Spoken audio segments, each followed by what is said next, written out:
This is Lynn Fraser from the Killaby Center for Recovery. Part of the Radical Recovery Summit, I'm interviewing Ma-Nee Chacaby today. She's a First Nations artist. She's a two-spirit, and she's had a lot of personal experience with recovery from alcohol and abuse. And today I would like to just talk with her about that, and I'd like to get your perspective on that. So why don't you go ahead and introduce yourself, and then we'll start. Okay. My name is Ma-Nee Chacaby. I am recovering since 1975. I've been sober and I'm enjoying life now. That's awesome. I read your book, and in your book, there was a lot of trauma, especially in your early years. Yep. And do you see that that's directly linked to the addiction? Part of it is addiction. The other part is trying to recover the sexual abuse and the abuse, childhood abuse. Mm-hmm. I had to learn to let go of all that. I had to forgive my people. Because if you don't forgive, then you still carry that. So what I did in I worked on my sobriety first. I lost my kids, I think in early 1975. Well, part of 74 and 75, because it was Christmas of 74 that I lost the kids and they took them away. And then I got kicked out of my place and I became homeless, and I lived on a boxcar then. Part of 74 and 75, I stayed on the street. I became a bum, drank a lot, lost my kids, didn't have no place to go. My best friend had let me in because she didn't know what she was going to do with me. Maybe she was afraid I might get her mom drunk or something. Because her mom was also a drinker. But I survived with, there was 5 of us that lived in a boxcar. Mm-hmm. That was our space. And C and section people knew we were staying there because there was a lot of, they were carrying a load of hay. So we had hay all around us, and that kept us warm. We had a bucket where we were told it's okay for us to use that when it gets really cold. And he told us there was nobody else allowed there except me and 4 other people. They knew this guy. His name was Willie.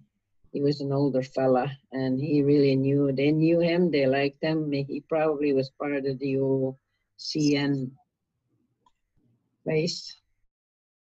Maybe he had worked there before. So they let him stay there, and with his little gang, that's what us, 2 other women, me and a man. There was 5 of us. We all each had jobs. Me, I was to go and steal food. Mm-hmm. At corner stores like bread and Click and whatever I could get my hands on, which I did. Mm-hmm. Then the others went and did something else, and then the others brought the drugs, anything to get our hands on. We didn't care anymore for bottles of wine or beer. We drank anything that made us high. Yeah. So that's how it was. That's quite a journey from that and being just so consumed by the addiction. Yep. And then now you're a respected elder. You work with youth. Mm-hmm. Can you talk a little bit about what it is that you're doing today and how, just to bring your past into that, how did that all kind of come together? Well, came together. I've always worked with youth, even when I was not respected elder. There was always something about me and the young people. when the runaways, I would tell them, like when I sobered up and became sober person, picked up kids from the streets, and the ones that were kicked out of home, I would bring them home. They would stay at my apartment, my house in a basement. Sometimes I would have 10, 12 blankets on the floor and pillows, and they would come and crash there. And then I cooked bannock early in the morning, and they would take off with bannock and water, and that's how I fed those kids. Mm-hmm. They hung around with me a lot. They liked my energy, I guess, or whatever. There was just something that they liked about me. I liked them because I didn't want them to be like what I went through. And I understood them too when they were being abused from home. I know what they were going through at home. You know, they have alcoholic parents, and some people would pick on them, and you know, and then some of them weren't even drinking. They just needed to get away from their home environment they were facing. And one day, sometimes those kids, you know, one day they stole at the corner store and brought a whole bunch of stuff for me. I had to take it back to them and call the police and told them that they didn't mean to. They just wanted to thank me. They were let go. They didn't get no charges. I made them face up their problem.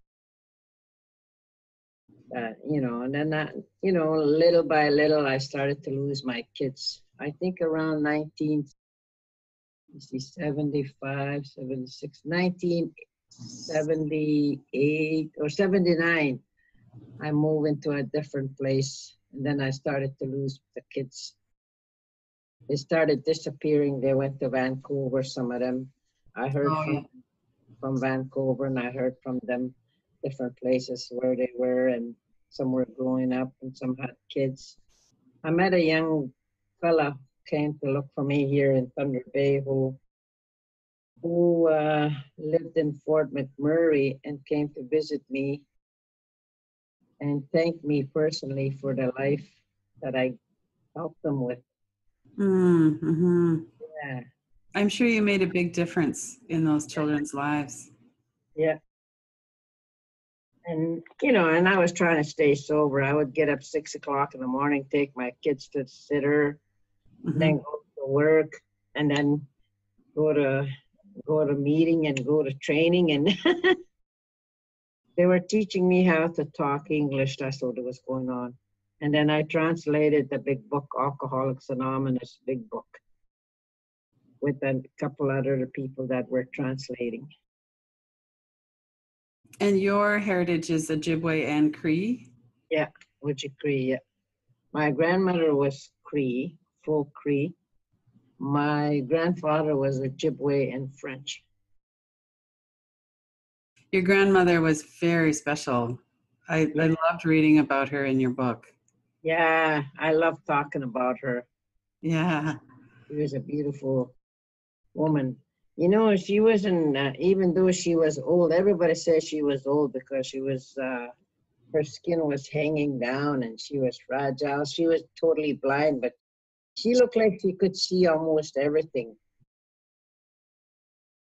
How she taught herself how to be able to see things without seeing things. Oh. Hmm.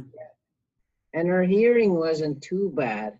Like the doctor said, she's really old. She's just got broken bones in certain places. Like she had a hunchback. Mm-hmm. She broke that bone when she was in the ice when she was traveling. But she mended herself in her own way. Mm-hmm. She was a medicine woman. So one of the things that they say about trauma is that if a child has even one person who really sees them and loves them and gets them, Mm-hmm. that's enough to save somebody. And it sounds like that was your experience with her. She really loved you and cared for you, and she was your person when everything else was falling apart around you. Yeah, she was there. I had to save her too when she was getting old, like when everybody was getting drunk in my house, in her house. I had to take her out of my house, her house, and put her in a shelter behind. Like I created a place close to the outhouse area, but where they had a lot of trees. So I made a little dome place for her to go. I put her in there when everybody was drunk and fighting in the house. I would leave her. Always had this little bag of, I never see her with a purse or nothing, but it was always a handkerchief, big handkerchief tied up. That was her personal items. That's all she had. Right. What did she have in there? Well, she one day showed it to me when we were outside and everybody was getting drunk. I Mm-hmm. asked her, "What's in there, Kokum?" You know, like in our language. She says, "Oh," then she unraveled it, and there was a red Bible, and then there was a big ring, and then there was a necklace of some sort, old ancient stuff, really old. The Mm-hmm. ring, a couple of rings were really, really, really old, gold rings. And she said one of them was my grandfather, and one of them was hers. And she said, Oh. "When I die, you get to keep these," she told me. And I did lost them in my drinking. I had them for a long time. And then Mm-hmm. when I moved to the city, when I came to the city, I still had them.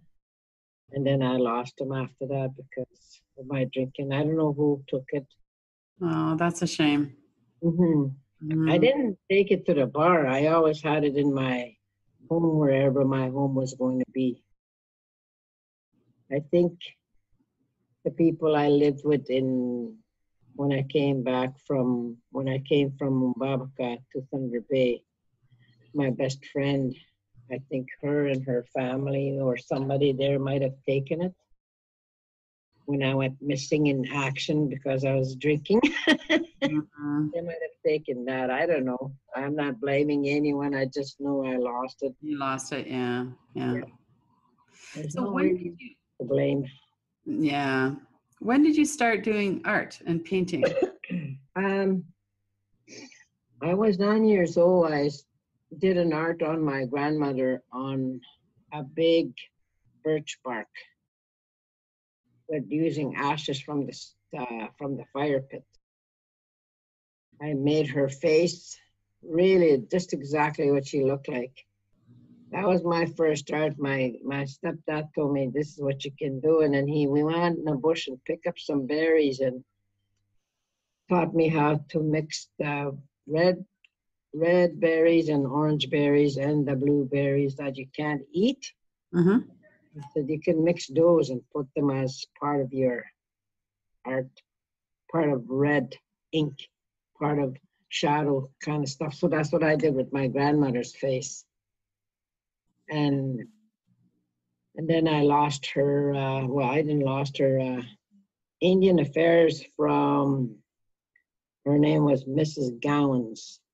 She came from Nakina, Ontario, somewhere from government. I don't know where, but they said Nakina.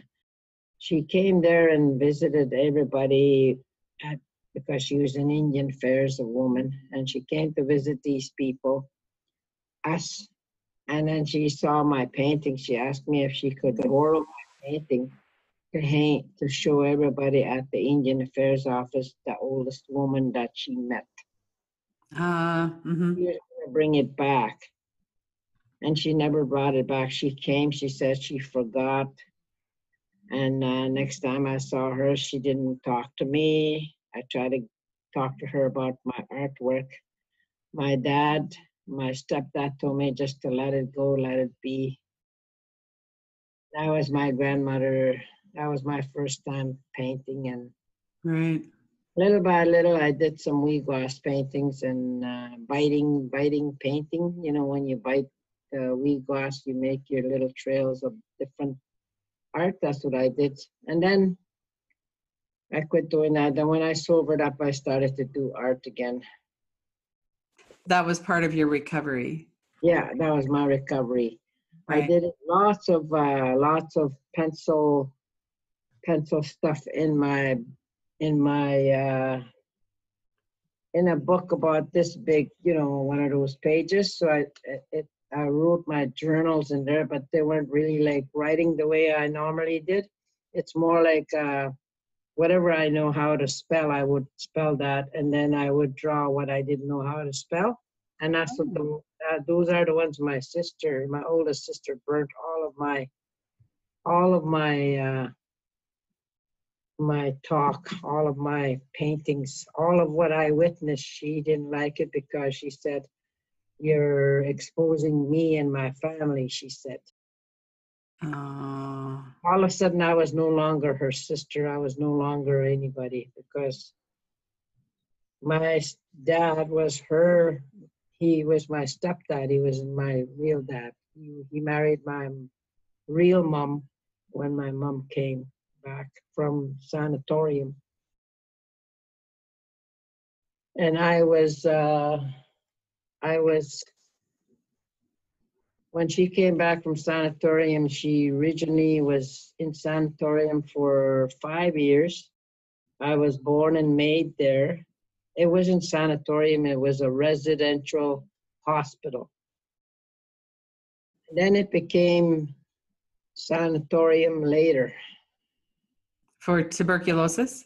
Yeah, later after I had been, or it was before, they were making it when I was born to become a sanatorium.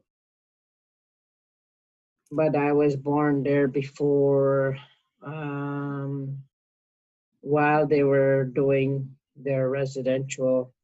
My mom would say they made her, well, the way she said this, they made her learn to speak English and learn to sing songs. And that's what she was doing. When she drinks, she could speak really good English and she could sing really well. She sang Kitty Wells songs and, maybe not all of it, but most of it. And then she sang other people's songs and played real good music. And when she was sober, she would never speak English. She always spoke Anishinaabe, the language. Yeah, it's almost like she was ashamed to speak English. So in your book, you talk about when the people came to take the children in your community away for residential school, you were out in the bush. Yeah, I was out hunting and trapping. What he said was, we're going to go out in the bush and go trapping and check our traps, see how much money we made, and maybe we can buy something nice. He said. So I was happy to go. I was always happy to go because I like being outside, working outside, and I like being outdoors person. Yeah, it was really, really good. And so when I went, then when we came back, I noticed the village was really empty. There was no sign of kids playing, no sign of nothing. I saw people looking in the windows. I said to my dad, "Hey, there's people looking in the window," and then they shut the curtains really fast. And then we go in the house. My real mom started to cry and scream her head off. And then she was mad at me for some reason. She got mad at me because my little brother went and my sister went. My stepsister went. Now, that was my dad's real daughter. She was older than I was. Mm-hmm. Took her. She went to Shinwalk in Sault Ste. Marie residential school. My little brother went to McIntosh. She didn't have any control where they were going to put him. He didn't last very long. He only lasted till he was 6 years old. He came back. He was skin and bones. He was almost dying. He had yellow jaundice and his face was yellow. His eyes was yellow and he was really ill and he couldn't speak a word. And my grandmother nursed him back to health and said that he was dying slowly, and he had given up his life. And that really traumatized him. Oh, Till yeah. today, he's younger than I am. He always used to call me mom after my mom, our real mom died. Then I had to raise him and looked after him. And then my stepdad took off and went back to his community, I guess. I don't know where he went. He went back. He was crazy. He went drinking. Right. Lost my mom. He didn't have no reason to stay in Babaca. Right. I wasn't good enough to stay. Then my grandmother died first, and then my mom died 6 months right after. 3 months after. 3 months apart, everybody was dying. So I had no support after that. And then your stepfather was drinking, and then he was gone too. Yeah. Right. And I was already married off to this guy that gave me kids and was mean to me after. You know, what strikes me is the immense pain. There's so much pain and trauma of the residential schools and of the whole experience of colonizing a land that already had people in it. Yeah, that was. I mean, even right now, people are still suffering. They're waking up, they're drinking, they're talking about the way their life is or was. Mm-hmm. And they're brought here they end up here for, Mm-hmm. they're lost in the streets. Right. Right now, we got 2 youth missing, and they're not even talking about it in the media. But when other kids go missing, right away they're posted all over. They're all over the radio, the news, the TV. Yeah. When a First Nation goes missing, you don't hear about it until they found a dead body. Yeah. Yeah, it's terrible. It's sad. Like Yeah. last night, I only found out because this guy made an announcement. We had that missing murdered women's anniversary last night, and they were singing at the park over here. And that's when this guy made an announcement. 2 young people were missing in Thunder Bay. I And hope they find them. I hope they find them. They Mm-hmm. were young. They're young. But I mean, our young people go missing. There's no news about them until they're dead. And that's why they say, who's killing our native youth in Thunder Bay? Right.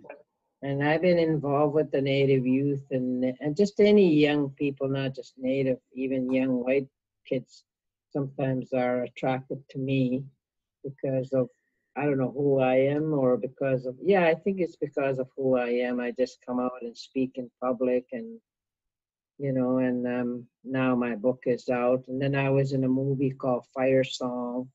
And then another short film done by Star Steen in Toronto called Older Than What. Then I was also in a couple of people from Inuit were doing the play to play. I forget the name of the play. And they came and did play at Buddies and Bad Times. And my friend recorded my voice and turned it into a rap song. That's cool. Yeah, and they use that as the opening. Oh, neat.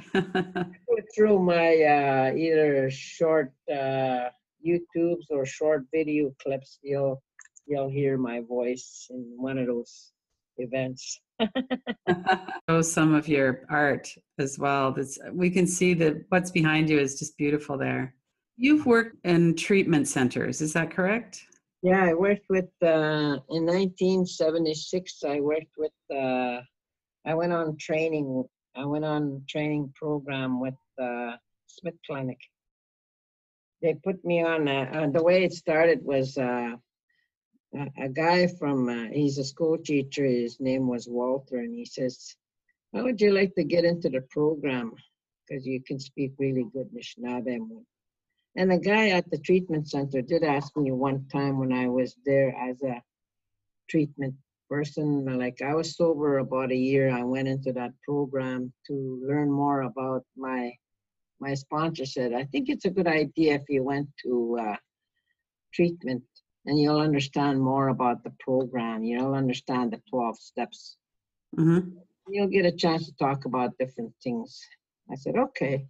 So I went and then I met the director himself. He says, how would you like to come back and be a teacher here and help be a counselor and help us, because we're starting to have lots of First Nations coming in that don't speak the language. You can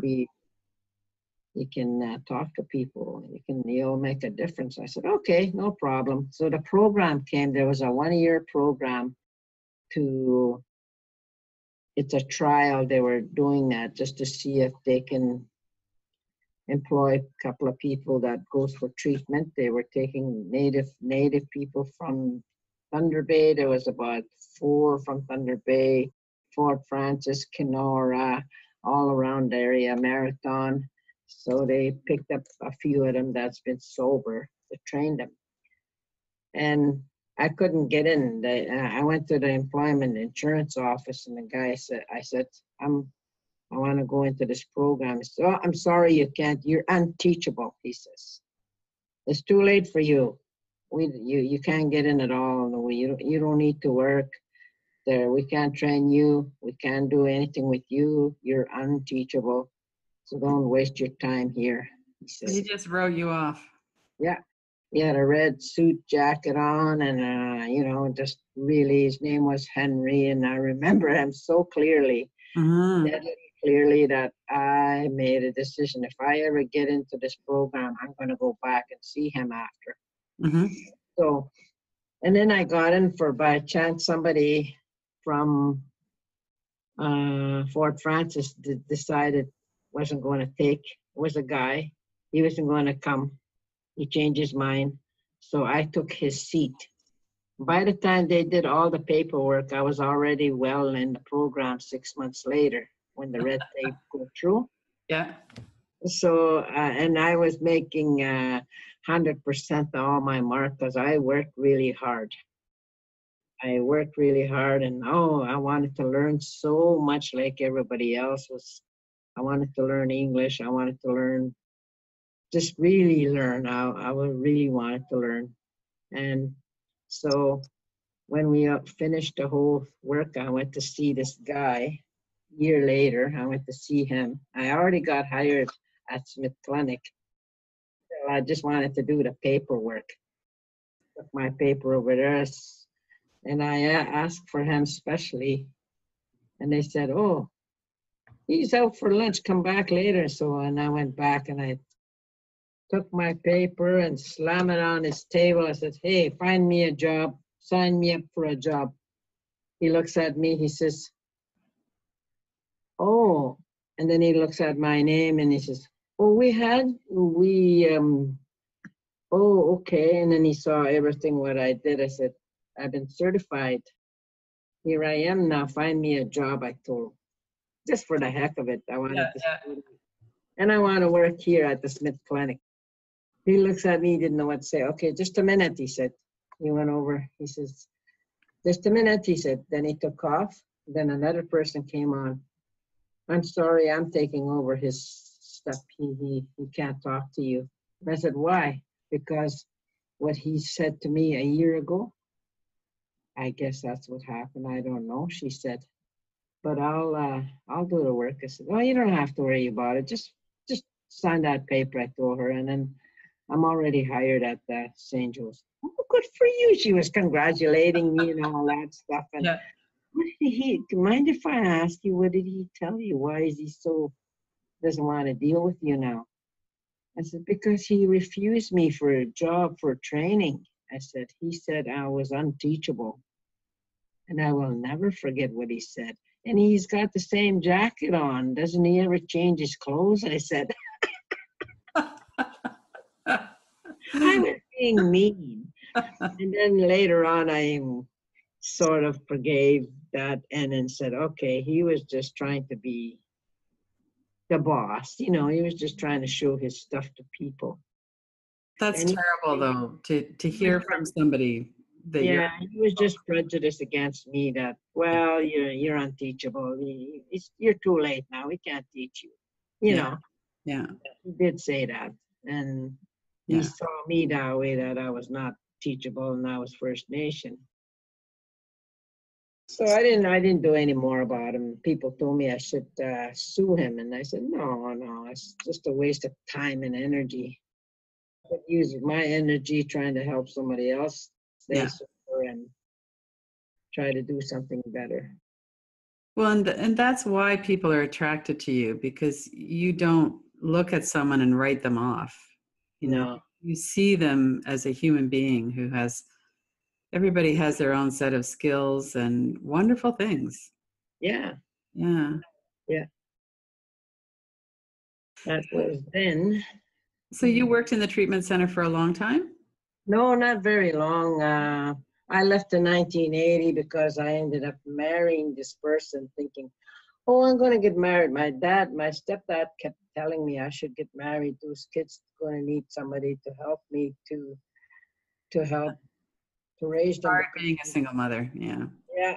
He said, you shouldn't be single and you shouldn't, you know, he just kept bugging me. And I finally thought, well, I'll ask this guy to marry me. I didn't even really know him. I liked him. He seemed like a nice person. Mm-hmm. I tried to get him and my sister together before, but then she was not interested and he was not interested. So, and one day when he was at our house, I came to visit and I said, hey, I have a question to ask you. And then he says, okay. So he was sitting at the edge of my bed and I says, hey, would you like to marry me? He looked at me and says, oh, he falls off the floor and says, yeah, laughing his head off, right? Me marry you? And I said, what's wrong with that? And then he looks at me and says, well, I've never been married. I don't know what to do if I got married. Well, what we could do is we could get married.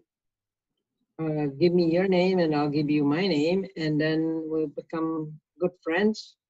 We don't have to do anything if we don't want to. You know, I could be honest with you. I could tell you something that you'll never believe me. And then he says, what's that? Well, I'll tell you after we get married. And then he says, okay, all right. I'm living in a treatment center. I like to get out of that place anyway, he said. So I asked him, he said, okay, 3 weeks later, okay, I'm ready to get married if you want to. So we did. We made a quick plan right away. You know, we made a bunch of plans. And then we got married. And then he ran away after he took off to Oh. Winnipeg. I didn't know he went to Winnipeg to look for a job. And then on the job, then he says, hey, come to Winnipeg. So I had to quit my job and be there because he was my husband now.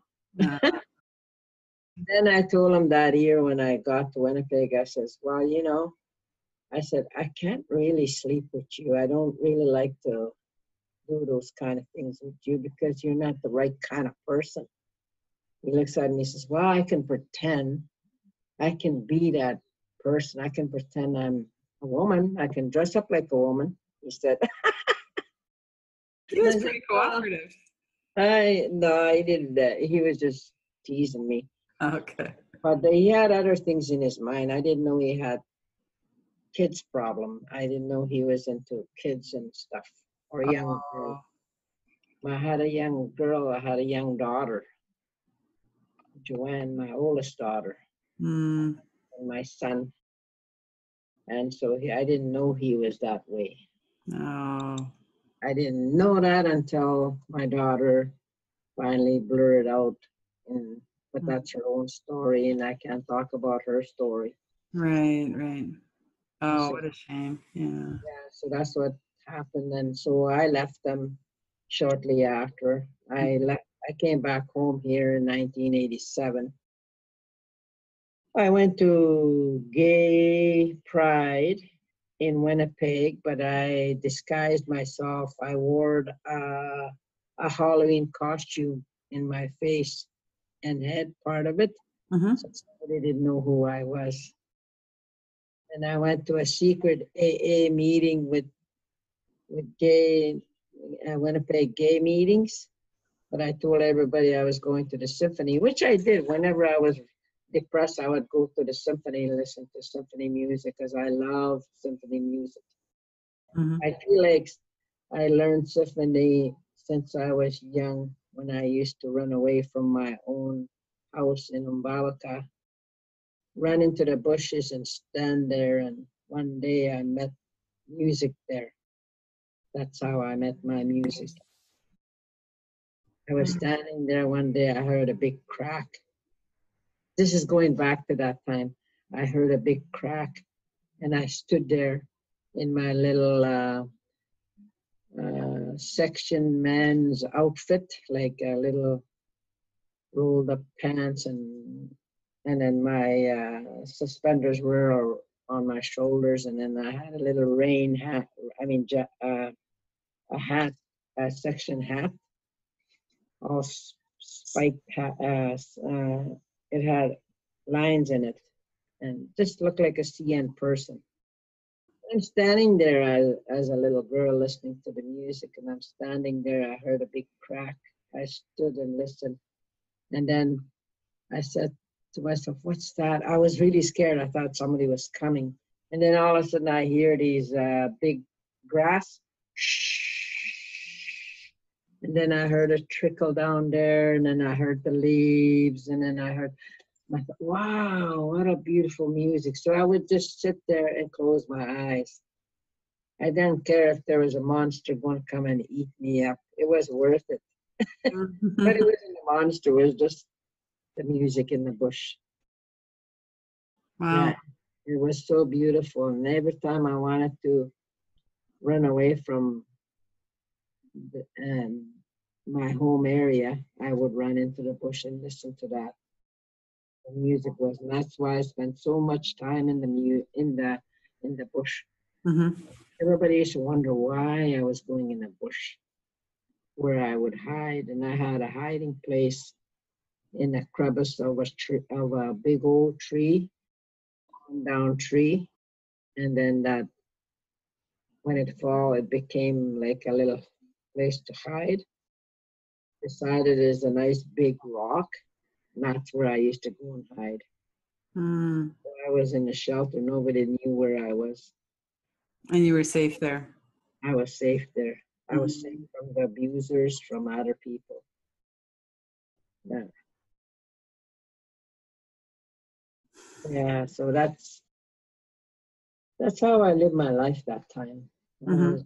Then going back to my sober life, that's what attracted me to the symphony music was I would go and sit down at symphony music. I'd pay $25 for music I didn't even know who I was paying for. Oh yeah. It didn't matter. You just loved it all. Yeah, then I met Beethoven music. Mm-hmm. They played that, and then I made that guy starts with a T. Tchaikovsky? Yeah, I love his music. Mm-hmm. Yeah. Yeah, a lot of that is beautiful. Yeah. I have some of his old music, so Mm-hmm. it was Mm-hmm. good. I managed to survive. And I know this is a bit hard to put in words, but what would you say is the most important thing if somebody is just starting recovery and they've had a trauma background, they're not feeling so good about themselves? There's so good reasons why we escape into addiction of all kinds. What would you say to them? My first thing I would say would be get a sponsor. It's a man working with a man, young man. I would say get a young man and get a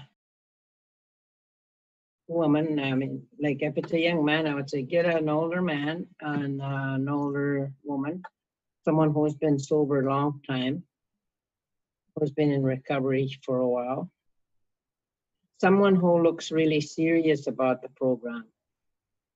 You know, you could tell the ones that look serious that are, you could tell, you can pick and choose. You can tell the ones that are say, you know, to me that would be my hint, saying the same old thing, but not really doing anything about it. There are some people like that. And my second advice would be to them, don't trust anyone in the program that's going to drive you home and says, I'll give you a ride home if you don't have a vehicle. Whether it's a young man in the program or young woman in the program or older, anyone that's just starting in a program. That's my advice to them. Don't trust anyone to drive you home alone. Make sure you always got a buddy system from wherever you are, or your best friend or someone to go with you at a meeting for a while until you're stable. Because I know what happened to me in a program. It wasn't very nice what happened to me in a program because I thought everybody was really following their program. And this is the person who's always been sober for a long, long time. And he did what he did to me, and it wasn't very nice. I could have charged him, but I didn't want to because, like I said, in my sobriety, I was working on me to take care of me. And forgiveness is very important to me in my daily journey of life. Instead of hating, resenting the person who done what they done to me, I know they're sick. I put them in a sick category. They're not, they might be sober a long time, big deal, but they're out there looking for someone to hurt. That's very vulnerable, and that's not, doesn't have very much to say for themselves, which was one of them. I was one of them people. That's the way I see that life. When I first walked into AA, somebody already pinned me and knew that I was someone easy prey. There was a couple of them people that was in sobriety that was like that. One of them was a doctor, and the other one was a regular member. Well, and there's, you know, it's such an important point that when we're first getting sober, we're so vulnerable.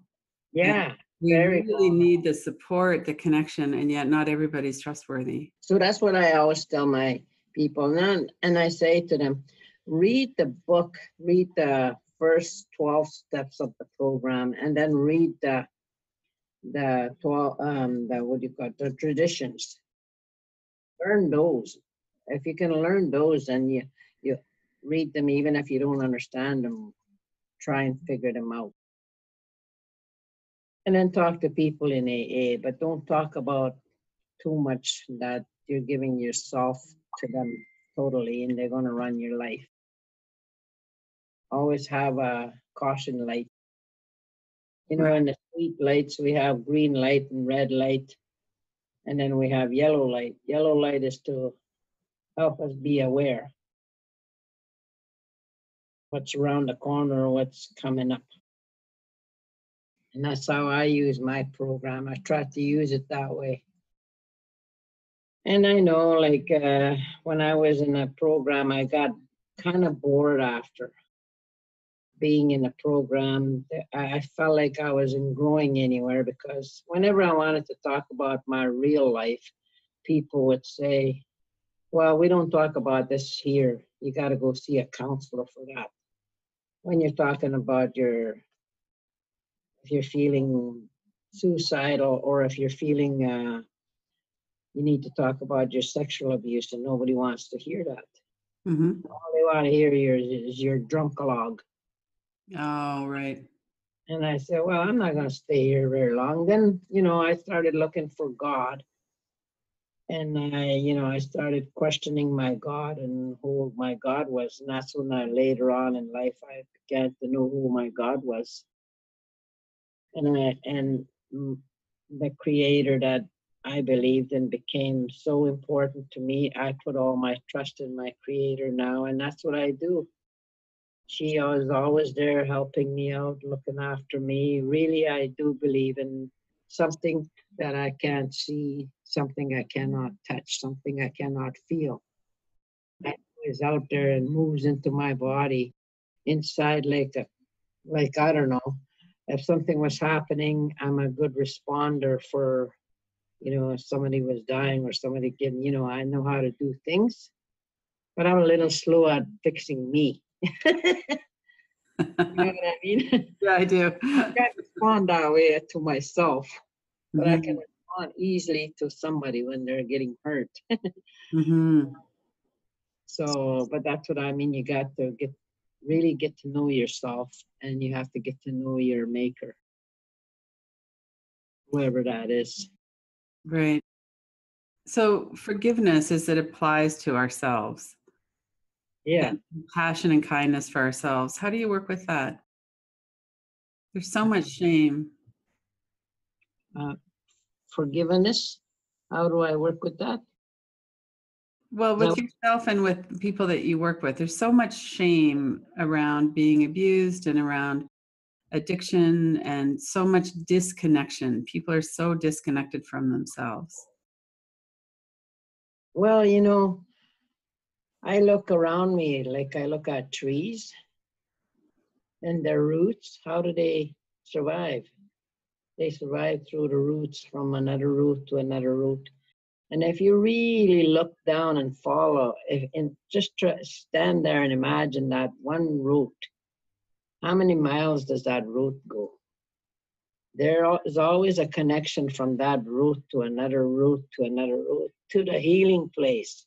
And the healing place is always in the swamps where all the medicines are. I always talk about that. If you go somewhere down a road and you see a whole bunch of little lakes and all that, that's where all the medicines are.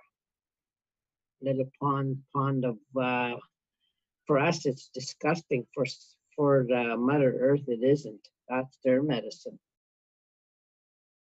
I remember when my grandmother one time, way back in time, and she said to me, if you ever get lost, which happened later in life, if you ever get lost, look at the animals and look at the things. And if they don't eat that plant, you don't eat it. It's harmful. And they check it out and they move away from it, then you don't bother with that. But if they're eating something there, then you will survive from that. They're sucking on their medicine, she said. Now, when I got lost, there was a deer that started to drink a dew from the leaves. And I remember I didn't have no water for so long. And then I look up in the in the leaves and I just grabbed one leaf and there was dew there and I drank that. Oh, it was so refreshing. Mm-hmm. And then the moss on the ground, I just suck on that. And I did, because my grandmother told me that was medicine. It'll heal you and help you. Yeah, I didn't, so that's what I would say about the trees. If you're stuck somewhere, when I got stuck, that's what I did. I looked at the trees. Now they're my counselors. Mm-hmm. They're the ones I talk to when I need to go out and dish out something and to forgive my people who ever hurt me. I have to forgive myself. I'm number one. I got to forgive. And then I got to ask the Great Spirit to guide me, to help me, to love me, to respect myself, to give me those teachings. And in our First Nation language, we have 7 grandfather teachings. Mm-hmm. One of them they never ever always add. You just assume to remember those is forgiveness. So it's so foundational that they don't even actually say it. Yeah. Yeah. And then I come along and I say it when I'm working with people. Right. Don't forget, forgiveness is so important. And my grandmother used to say, when you go in this life, there's 3 roads for you to follow, and it's up to you how you're going to get there. there'll be roadblocks everywhere you're going to go. You have to figure out how to get over to the other side. And one of them is a road from my belly, from my toes to my head, and then my head itself, and then my heart, and then my stomach. That's that belly to my head. You know, those are the three roads she was talking about. For a long time, I didn't know what road that was until I sobered up. Were you drinking when she was still alive? No, no. It was Well, after. yeah, a little bit. I was a little bit when I was, we were doing sniffing. Ah, okay. I was doing sniffing and yeah, I was sniffing and doing other stuff with kids. What would she say about that, or did you talk about that with her? About my drinking? No, I didn't say nothing to her about that. So she didn't know about the sniffing or anything? Oh, she probably knew what I was up to. Oh, okay. She just wouldn't tell me that. Say, I know what you're doing. Well, she did say that one time, but I didn't know what she was talking about. Oh, okay. I know what you're doing out there with the people, you know, with the young people. But you're exploring, she said. And, you know, to me, she must have figured it out, whatever I was exploring. I thought she meant I'm exploring in the bush, but she might have meant the other. You know, grannies aren't that stupid. It's blind and hard of hearing, but I think she knew what she was talking about. And I just didn't know that time. You know, now I know what my grandkids are doing. I know what they're up to. They think I don't know anything about drugs. You know what I mean? Right now, they think I don't know anything about drugs. They didn't know I was number one ahead of them before. You know what I So there's a lot of people who die by suicide, especially young people. Yeah. And that's why I got so interested in that, working with the young people. Mm-hmm. I just start walking the streets, like I hang out in the streets at the bus stop, start talking to people. I don't get paid for that. It doesn't really matter. I get paid by staying sober and by being loved by people. That's my reward. And that's what I like to give to them. I always tell them love is very important in your life. Even if you can't be loved by anybody, can you learn to love yourself? Look in the mirror and say, hey, I love you. I had to do it. And 5 years ago, I had to learn to look in the mirror and say, Ma-Nee, I love you. I love you very much. You are beautiful, and I love you so much. I had to, first I was pretending to say that, then it became real. It's And true. that's what I tell the kids. It becomes real after.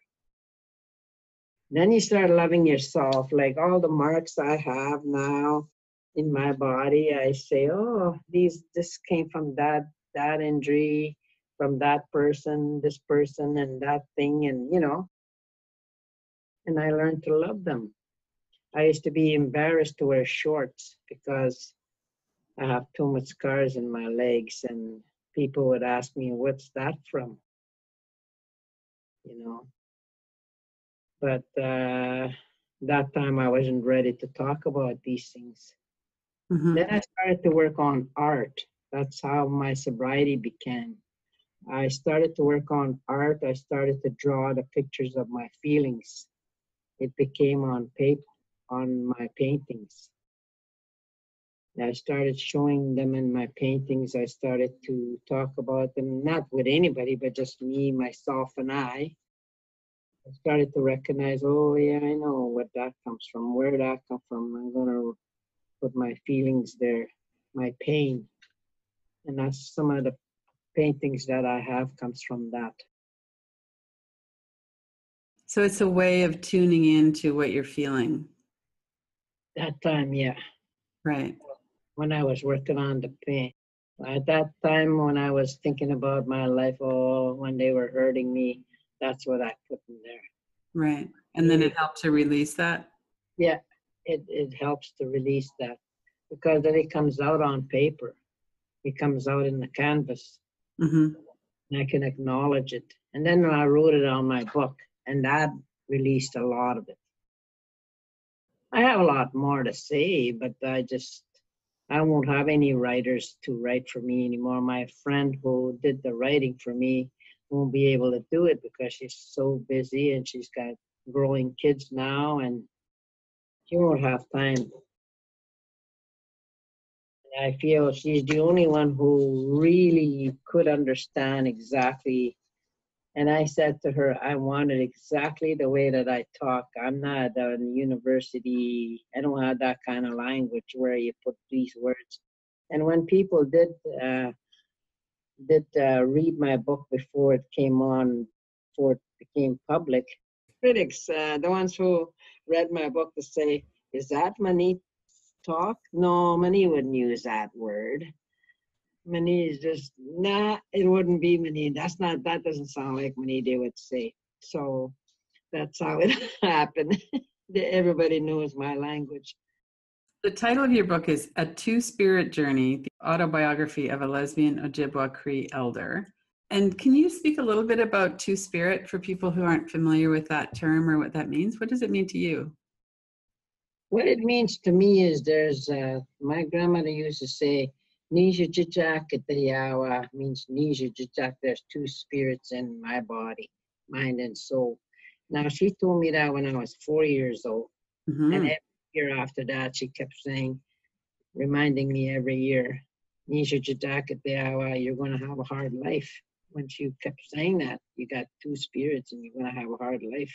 I didn't really understand what she meant. I just gracefully took it and be happy with it. I had a beautiful name, Nisha Jijak. Mm-hmm. I didn't know what that meant.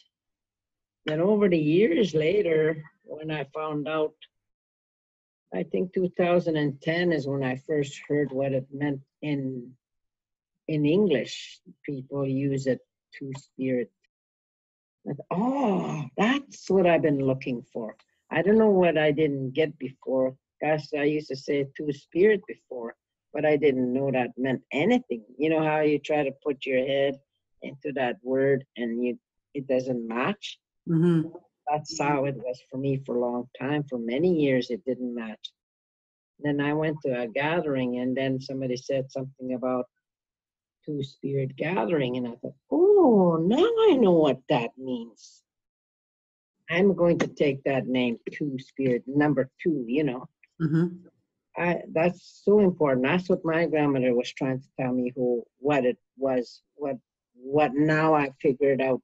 Now I know why she said I was going to have a hard life, because I had a hard life being gay, Mm-hmm. but being two-spirit doesn't mean, for me, it also means I'm gay and I'm a lesbian woman, but it also means that there's two spirits that's living inside me, which is a male side and a female side. And that explains to me more of who I am and what I am. Why I didn't want to wear skirts, and why I didn't want to be in a certain category, why I didn't want to be dressed up in different outfits or whatever people are wearing. I wanted to be comfortable. Right. How can I make myself be more comfortable and just be who I am? And why can't people just accept me that way? Why do I have to wear a bra? Why do I have to wear tight slacks? And why do I have to wear a blouse, not a t-shirt? Why it was against the law to wear men's clothes when I'm so comfortable in men's clothes? I think that's one of the pleasures of being a lesbian is we get to dress in comfortable clothes. Yes, wear comfortable shoes. Yeah, you can dress the way you want now. So do you feel like that's more accepted now in your community, young people who are two-spirit, or is it still pretty tough for them? It's still very tough. Up north is very tough. They come to Thunder Bay to come out now instead of going to Toronto or Winnipeg. They're starting to come out right here now. We have people coming out now. Like, and when they do the programs, this is where I come in. When they're out there, like missing murdered women, anniversary, they didn't acknowledge Two-Spirit. They just said missing murdered women.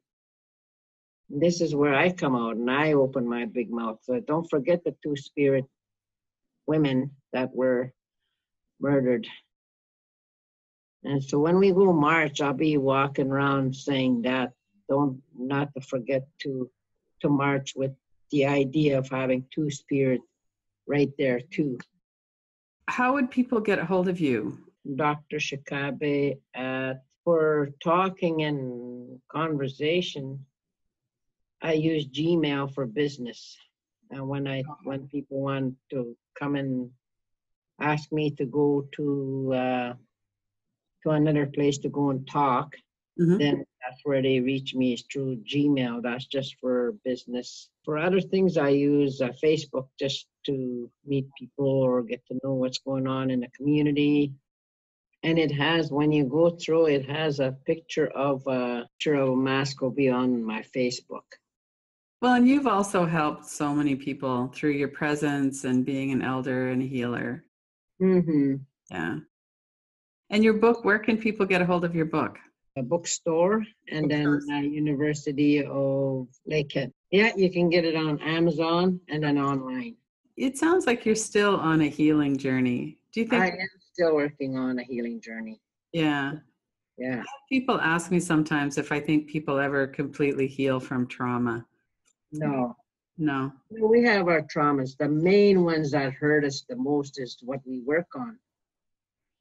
Then we just let the others, and we start working on it a little bit at a time, and then things just gets better. We acknowledge them. Like sometimes we all have nightmare from something that hurt us. Yeah, just came above somehow, some reason for, we don't know why, but all of a sudden it was there, and all of a sudden you're back where you were before when it happened to you. So we've learned to, I've learned to start accepting that was just only a nightmare. That was just to bring me back where I was at. Mm-hmm. Not everything gets totally, you acknowledge them, you feel good about them, the ones you worked on, and then you forgive yourself, and then you forgive your abusers. That's the hardest work, is to forgive people for the pain they caused you. For me, that's the hardest journey, is forgiveness. How do you work with that with other people who have hurt you? I work with it by trying to see myself in them. Mm-hmm. Is that why they're doing it? Because they're in so much pain. Mm-hmm. They can't stand the fact that I'm okay, and they're in a lot of pain. Right. They're more pain than I am, probably. That's what I say to myself. Mm-hmm. That's how I convince myself, oh yeah, they're more pain than you are, Ma-Nee. So let it go, and let the Great Spirit look after you. Mm-hmm. Learn to love them. It's hard to learn that, to love them too. Mm-hmm. Especially my kid's dad, my kid's real dad. When I was asked to go and smudge him, I said, no, there's other elders that can do that. I don't have to be the one. Right. And why he wants you to forgive him? Why should I forgive him? What should I, he got to forgive himself. Can't expect me to forgive him. Right. Already forgiven him long time ago. I said, I don't need to go and forgive him. Plus, I'd be breaking the rules. The judge told us he's not allowed around me within 50 yards. Right. That was my good excuse. I don't have to go and see this person. Yeah. And so that's how we left it. And, that's how it goes. You have to just let it go and let it be. Mm-hmm. That Manitou is very powerful once you let her in your life, once you believe that you have someone that's looking after you. Mm-hmm. Sometimes it's really hard, especially when somebody tells you well, this is what's going on and you don't want to accept it, you know. I struggle lots of times with that for a while. Why me? Why me? Why can't you just be nice to me? And Mm-hmm. but then I have to be nice to me first, I guess. Yeah, and if somebody's nice to us, but we don't really believe we're worth it, we don't take it in all the way. Yeah. But you know what you're doing with yourself and with other people is so helpful. It counterbalances a little bit of all of the negative that people take in. Yeah. Yeah, the shame and feeling like we're not good enough, and Yeah. And the kids, you know, they teach me a lot. They don't think they're teaching me, but I am getting lots from them. mm-hmm. Because the way I see kids, you know, the young people, the youth, they're so out there to give. They're out there, they want to give. They got Mm-hmm. so much love. They just don't know how to do it. Right. Nobody will take time to listen to them. Mm-hmm. You know, sometimes, and instead of listening to them, they blame them first. Right. Well, because they go out running around, it's their own fault, you know. Yeah. It's not that way. It's not their own fault. It's just the way things are, you know. If we could just learn to listen to them once in a while, we might learn something from them, Mm-hmm. because they have so much to give. And More then than, they wouldn't feel so on their own either. yeah, Listen to. yeah, Yeah. yeah. I love the youth a lot. I think they got a lot to give. I met a whole group of young people in Toronto. There's two set or three set of young people I work with. There's one group that doing the gardening, just gardening. They go out to Midland in Mm-hmm. Toronto somewhere and they're doing gardens, healing gardening. They're sober. They don't go out and get drunk or anything like that. They make doing growing plants. And then when they harvest everything, they give it to the shelters. I Ah. think it's awesome when they do that. Mm-hmm.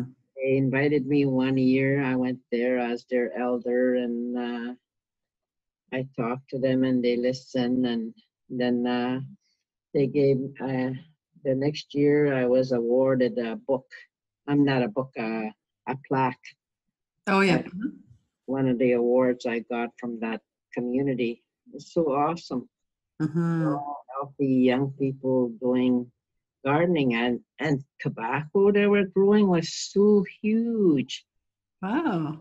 And they distribute that tobacco to First Nations people and all that, and all the shelters, and people get something out of it. They share their stuff. They take a little bit what they need for themselves, Mm-hmm. and then give the rest. Mm-hmm. You know, so that's one group. Then I have another group who is working on doing sweat lot in the Humble River. That's another group I work with. There's a few of them there, and they know how to build sweat lodges now, and they do their own healing work with each other now. And I go see them when I'm in Toronto. Mm-hmm. I'll visit all these people, and we all get connected. And I stay at their place, and I'm the oldest person in their house, and they like that about me. Oh, And you know, sweet. and then I work with other young people called Girls for Bath from up north. Mm-hmm. Come to Toronto and I go work with the young girls and young people, young men and young girls, and they're learning about city and stuff like that. So then I work with another group of young people here in Thunder Bay at Feathers of Hope, and Mm-hmm. I have a meeting with them and they talk about what they want and what they need to do and Mm-hmm.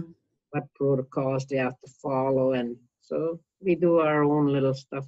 And then the Feathers of Hope represents a lot of kids from, like they bring in kids from up north, from down, from like Sault Ste. Marie to Timmins, Ontario, to up north to Thunder Bay area, which is nice. Mm-hmm. We try and take maybe two from that area, two from that, you know, just different kids from, So and they then can learn from each other and get to yeah, know and a they become different experience. leaders, and they become the leaders of the Feathers of Hope Oh, I see. In their areas, in right? the areas. Yeah. Wow, that sounds like a good organization. Yeah, Yeah. I think they're doing a good job. Hmm. I really like that. Well, and they get to know each other and can support each other. Yeah, Yeah. and they know the healthy people that likes to do healthy stuff. Right. It's not totally like, oh, there's nothing left to do, you know. Yeah. What I often say is, okay, 60 scoops happened. I saw it happen. Yeah. My village got emptied, but 60 scoops came to me. The residential school came to me at my home in my village. I Yes. didn't have to go to residential school to be treated the way I got treated Yeah. when everybody was taken away. Yeah. It And was then the people who came back. themselves did that to me. Yeah. Yeah. And if anybody wants to say, well, you didn't make it to the residential school, well, I had one right in my house. Yeah. Exactly. Yeah. I And witnessed all this stuff. and all the trauma of the people who did return, and Yeah. And yeah. the people's kids Yeah. that I had to babysat their little kids because they lost their babysitters. Yeah. Hmm. So that's what I'm fighting about. Right. Right. Well, I hope that money comes through. And yeah, I hope so too. If I don't get to see it, that's okay. Yeah. But, you know, But it's important too, though. yeah, it's important to be recognized. It is. Yeah. Well, I mean, that it didn't just happen. I mean, I'd like to see people get something out of it. The ones that got taken away, and those ones weren't even recognized, Right. you know, Hmm. some of them. Yeah. The pain happened regardless, but it's good to be acknowledged and to have that recognized. Yeah. Yeah. That helps on some level. Oh, definitely. Well, thank you so much for meeting with me. This has been really Yeah. interesting. It was Yeah. really nice talking with you, and I hope you have a beautiful, pleasant day. Go to killibycenter.com, Radical Recovery Summit, for access to the interviews. You can watch them free online, or you could purchase an all-access pass. killibycenter.com.